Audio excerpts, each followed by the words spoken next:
Hey guys, welcome back to another video. So yesterday I made a video talking about how DAT estimated that owner-operators would see an average loss of $2,000 per year.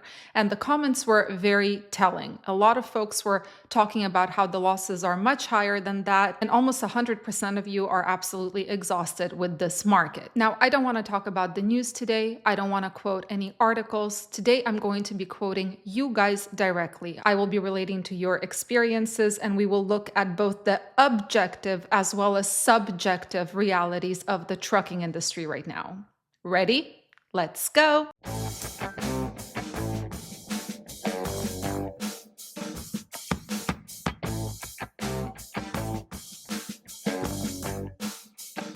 Comment number 1. Direct Connect Logistics f***ed me today. Peterbilt f***ed me yesterday. I'm nearly out of business. Yes, it seems like everybody is trying to get a piece of the pie when it comes to the trucking industry. Freight brokers, I mean, it's a given that we're going to feel screwed by freight brokers considering how the trucking industry is set up. There is a pot of money and it's a fight of who gets the bigger cut, the carrier or the broker. But what about repair shops? For example, we just got screwed royally about a week ago. We broke down, so we called roadside service, and they charged us $1,500 for a part that cost $1,100. They picked up the part from a Freightliner dealership just down the street in order to be able to repair our truck. To top it off, they charged us double for mileage. They charged us for 6 hours of labor, even though the mechanic was late by 5 hours. And $3,000 in expenses, unexpected expenses. Later, our truck broke down for the same reason 4 days later. So is it valid to say that you are being screwed by everybody around?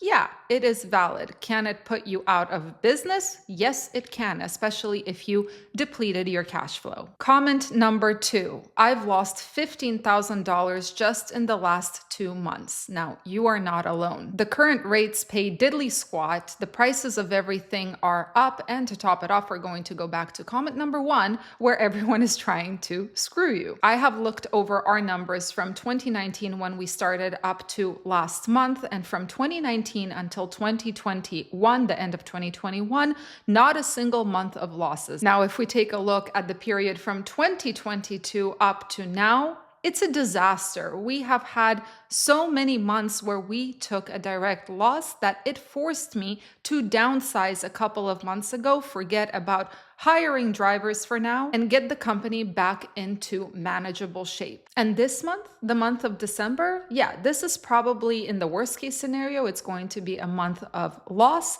In the better case scenario, it is going to be a month where we break even. Why? Because just in the first 4 days of this month, today is December 5th, we have racked up over $6,000 in unexpected expenses. And to top it off, we got called in for an audit, which means I have to get my trucks back to California, lose a couple of days, money, time, and on top of it, at the end of the month, it is Christmas and New Year's, which means that loads will be scarce at best. Comment number 3, been sitting more than driving. I completely understand. Every day lately, when I log into the load board, my first words are, fuck this shit. My business model right now is luck. Some business teachings right there, eh? But seriously, I rely on luck right now in order to make money. So far, it has worked more times than it hasn't. For example, yesterday I had to book my guy a load 500 miles away, 500 miles almost of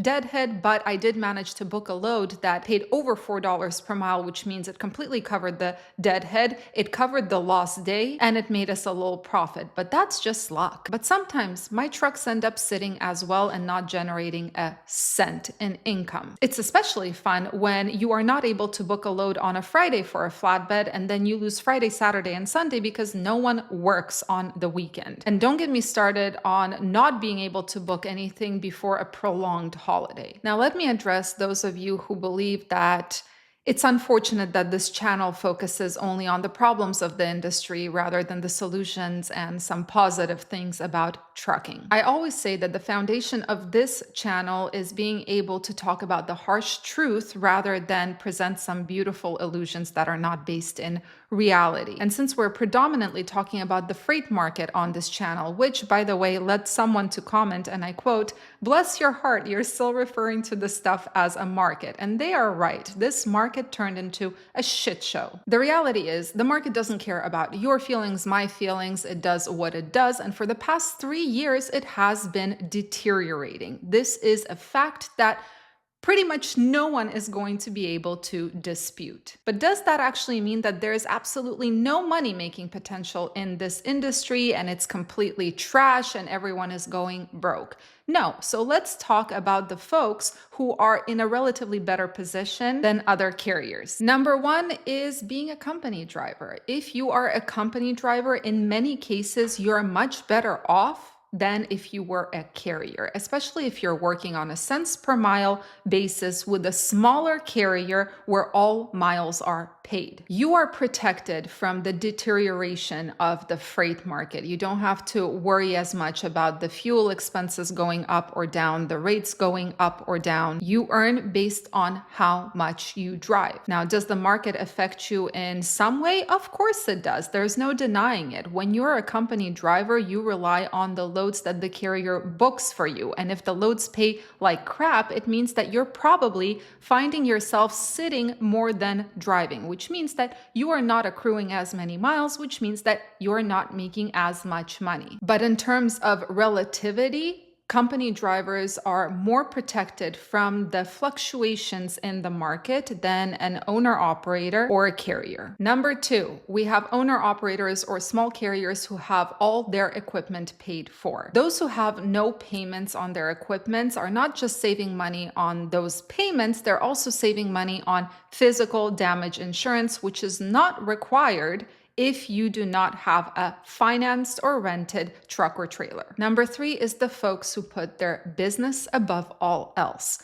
More often than not, these are folks who don't have a family they need to support, and they're in this business for themselves, by themselves. These are people who take pretty much nothing in compensation for themselves and instead take the majority of the money they make and reinvest it back into their company. And by doing so, they are able to quickly cut down their equipment payments, their physical damage insurance payments, and they have mastered the ability to maintain a consistently positive cash flow. I know a guy who does this, so much so that when he's faced with a choice of sleeping in his small car or getting a motel room, he chooses to sleep in his car at night and reinvest the money back into his company. This is a guy who managed in a down market since 2022, which is when he started, not just to make money, but to increase his profits, expand his fleet, have limited debt, and create a self-sustaining business that no longer requires him to drive. In the simplest terms, this business is all about income versus expenses. Now, the income side depends on the market, and while you can control it to a degree by figuring out where you're gonna go, how you're going to negotiate, how much you're going to run, you're still at the mercy of what the freight market is doing. Now, the expense side is something you can control to a bigger degree by either cutting out certain expenses or reducing them by reinvesting more into the company. The only question that's left is the income that you do earn actually worth it? When you risk your safety, when you give up your time and comfort, you want to have some type of reward, right? So is that reward high enough to compensate for everything that you have sacrificed? Well, it depends on what motivates you, and it's all relative. There are people who are motivated by having enough money to spend on themselves. There are people who are motivated by being able to provide for their family. And then there are people who are motivated by creating a margin of strength for their business. And depending on what motivates you, you probably already have a minimum number that you want to see every month in your mind. Am I right? Now compare that minimum number to the reality. Is it higher? Is it lower? And the cheesiest question of all is, how does that make you feel? I'm going to give you my situation. Last 3 months, $25,000 net profit in September, $20,000 net profit in October, and $18,000 profit net in November. Our minimum number is $20,000. So November was a bad month for us. Why? Because our company operations provide for over 10 people in our family. And our family values are so strong that not being able to provide for family is the highest level of dishonor. It's just a cultural thing. But now Now, let's imagine that our highest value was creating a margin of strength for our company. All of a sudden, those numbers that I just listed, they take on a whole different meaning, because those numbers for a small company like ours, reinvesting that amount would absolutely propel our business forward. So yeah, guys, I hope that this video did what I intended for it to do, to validate your experiences, to look at the objective reality of the trucking industry, and also touch upon the subjective reality of this industry. Anyway, guys, wishing you all a fantastic rest of your week. Stay safe, stay healthy, and keep learning. See you in the next video.